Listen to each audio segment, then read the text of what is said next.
commencer, je vais faire mon teint. Je commence avec le Youth Time numéro 3 pour moi.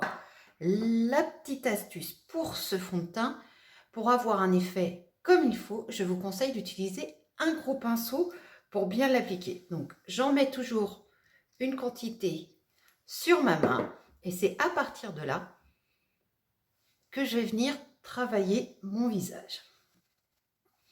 Donc, je pars du centre et je vais vers les extérieurs. Je passe également sur les paupières. Notre fond de teint, c'est la fondation de notre maquillage. Donc, c'est notre base, c'est ce qui va faire que tout le reste va être en place et va tenir. Pour un maquillage fait, on veut absolument avoir de la tenue. Une fois qu'on a fait notre fond de teint, on va corriger sous les yeux. Donc, on va utiliser l'Eye Fatigue Concealer. Il se présente avec un embout. On va aller le déposer directement sous l'œil. Bon, bien sûr, je ne vais pas le laisser comme ça. Avec le doigt, je vais venir faire un travail pour le flouter, l'estomper. Et j'en profite pour mettre un petit peu sur ma paupière. Comme ça, j'éclaircis l'ensemble de mon œil. Et je fais la même chose de l'autre côté. On vient bien estomper la démarcation entre le fin de la cerne et le haut de notre pommette. On ne veut pas un effet trop marqué, sinon on va avoir un look un peu panda inversé, c'est-à-dire avec un halo très clair autour des yeux par rapport au reste. Pour les fêtes, je veux avoir vraiment bonne mine. Je veux également, on va dire, flouter mes rides. Pour ce faire, je vais utiliser le Youth Perfect. C'est un illuminateur, c'est-à-dire que c'est un pinceau qui contient de la matière. Là, je viens juste de le commencer. Et je vais venir travailler au niveau des creux des rides. Bon, alors, pendant quelques minutes, on va avoir l'air un peu façon Sioux. Donc, vous voyez, là, forcément, c'est pas très glamour. Et ensuite, c'est pareil. On va venir estomper nos traits. On va garder, bien sûr, de la lumière. Ce que l'on veut, c'est flouter nos rides.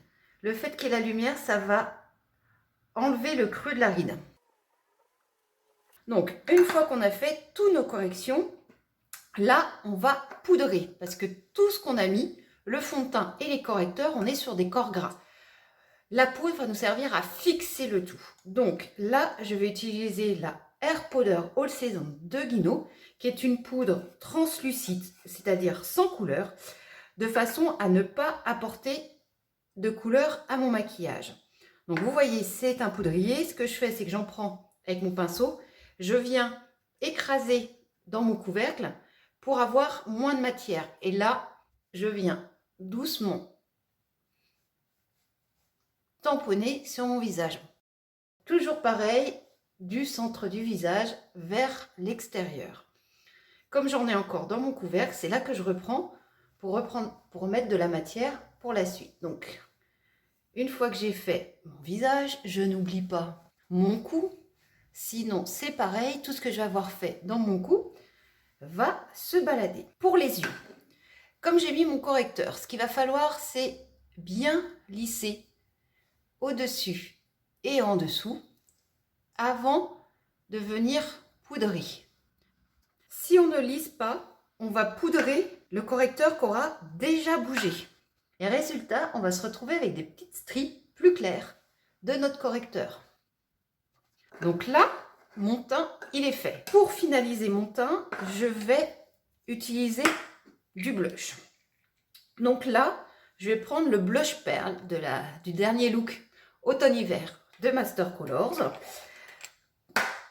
Vous vous rappelez, c'est les petites perles orangées et roses, ce qui fait qu'on n'a pas de fausses notes avec ce blush. Il convient à tous les maquillages. En plus, comme il y a de la nacre à l'intérieur, on va avoir un effet éclat bonne mine.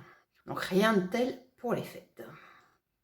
Et pour le blush, je fais un 8. Le pinceau justement est bien découpé dans Master Color pour avoir notre bel effet flouté. Voilà pour le teint.